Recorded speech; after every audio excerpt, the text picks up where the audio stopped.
military wake up. Sir, there are observers now from other countries. Hindi ganito yan. There's a silent martial law in the Philippines. Yeah, correct. Yan. Ang tao ngayon wala nang mapuntahan. Kasi kay July ka. Biro mo, there was an order at a certain point yung the other night, dadalhin siya sa correctional institution. Kung natuloy nalagay siya, saan siya magtakbo? Hindi magagalaw itong Supreme Court kasi separation of powers. Lalo na Malacanang kasi tambalos-los bata niya. So itong tao walang matakbuhan. Yan ang sinabi ko.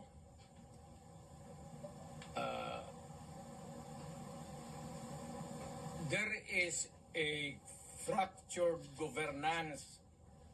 Nabali lang, hindi lang na-sprain. There is a fractured in the governance sa ating Pilipinas ngayon. Walang makakorek niyan. Nobody can correct Marcos. Nobody can correct Romualdez. Nobody can... it's a long process mapapil sa Supreme Court. Unless you... dala ka ng kaso doon, matagalan yan. Mga next year pa yan. So if you want a redress of grievance, there is no urgent remedy. So, it is only the military who says.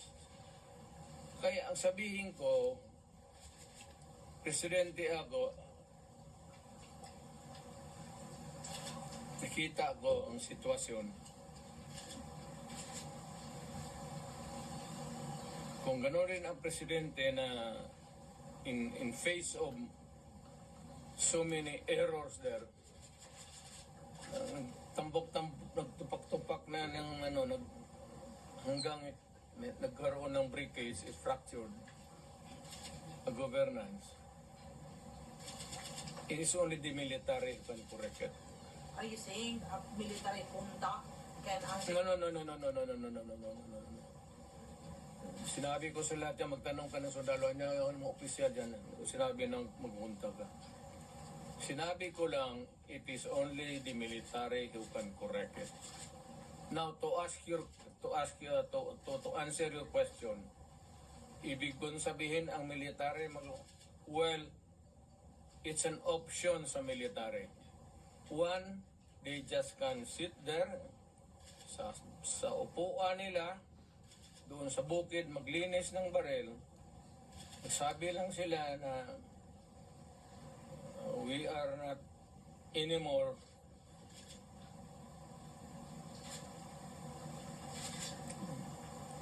hindi na sila kudita na magpunta yung tangke digira na sabihin lang nila na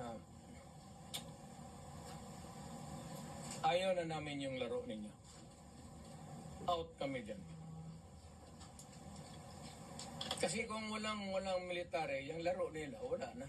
What do you mean out, Mayor? Getting out means... I don't know. Basta hindi yan kudita, hindi yan basta sabi na military. You are oppressing people and you are spending our money like water. Pati kami in the coming days, mawawalaan kami ng aming retirement, magalaw. Hindi kami sasali sa inyo. Silent protest. Not taking orders at all. Hindi silent protest. Military lang talaga. Oh, military silent protest na yan. Will not take orders from the commander-in-chief. Ano? You will not take orders from the commander-in-chief. That's it. Hindi, sabihin na nga niya. Sir, wag mo kaming isali. Pati kami, ang mga asawa ko nagtrabaho sa gobyerno, nakataya. Tingnan mo naman yung pera. Kinuha ninyo sa GSIS, PhilHealth, 89. Ito doon sa survey? Pero Pinagbili nila, saan itong pera? 25 tons of gold reserves natin sold amounting to 129 billion.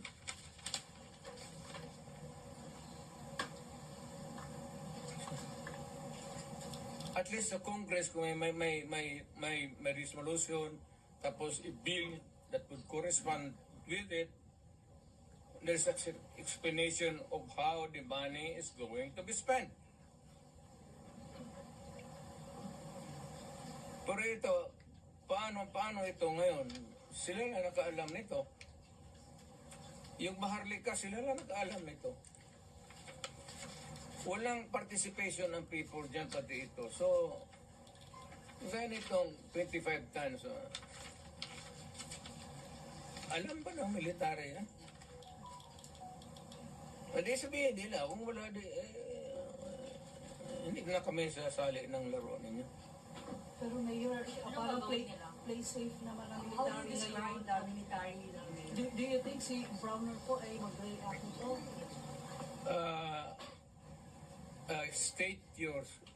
Can you restate your statement? Can you expect that Browner will When ito, pag nilabas din ito, your question must also correspondingly appear. Importante yan. So, guard. Oo, kasi may statement siya, dapat nagpartisan, dapat stay put lang yung military. Wala naman siyang sinabi, no? In fact, si Inday nga nagsabi na tulong-tulungan yung chief of staff.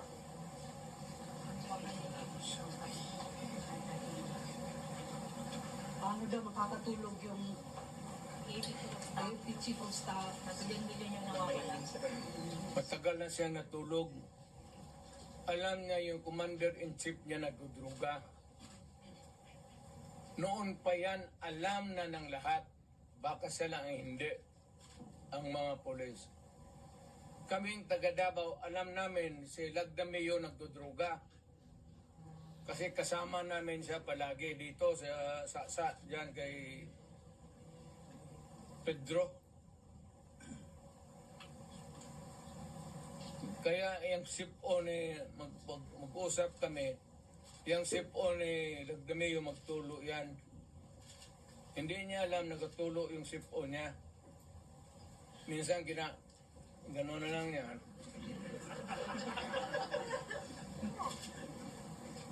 Alam ni Marcos na si Lagdameo durugista. Alam ni Lagdameo na durugista. Magkasama yan sila sa hit-hitan.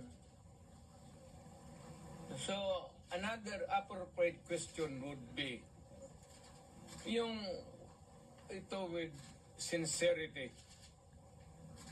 Kayo bang mga military pati police, would you still continue to support a drug addict? Alam ninyo kung pero tanungin mo lang yung Presidential Security Command. Puro military man yan. You did not go far. Yan mga tao ninyo sa military. Hanggang kailan kayo magsuporta ng drug addict na presidente? Sabihin mo sa amin. Kasi nagpapatulong kami to get the answers. Sana we cannot get a correct and accurate or true answer from kung kami ang magtanong.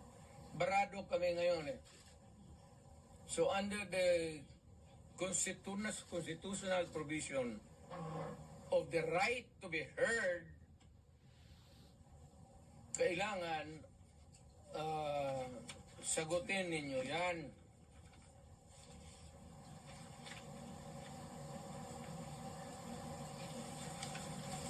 But would it help if one would... The right to be heard, the right to be informed, importante yan.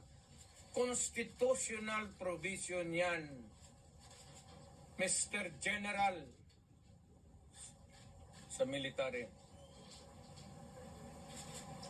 And the right of the people to seek redress of grievance.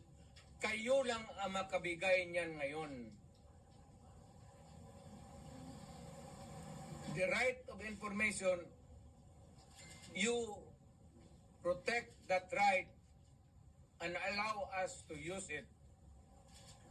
And we are seeking for redress of grievance of the abuses of government.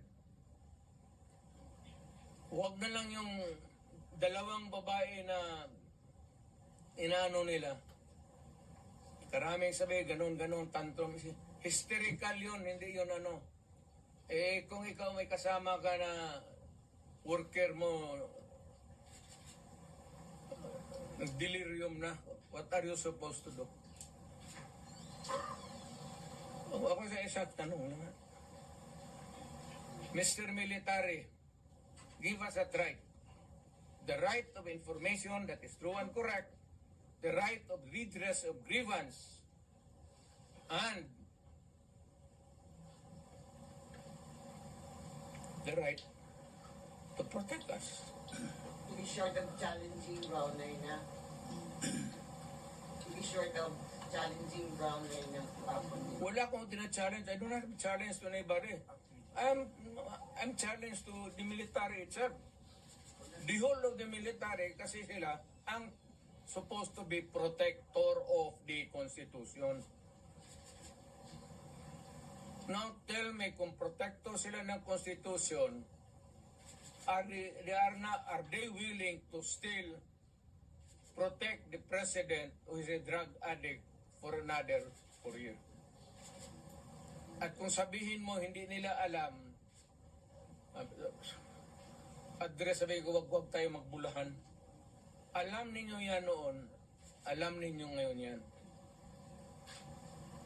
Sabihin lang ninyo, kaya kung gano'n na lang, sabihin ko sa lahat ng mga bata dito sa Pilipinas, guys, follow the president, start smoking marijuana and graduate sa Cebu. Ang presidente, gano'n. The best example is gano'n. But people are looking up to you as a patriot and nationalist. Ikaw yung And then, people looking at me because that president is silent. Kita mo na siyang ginawa.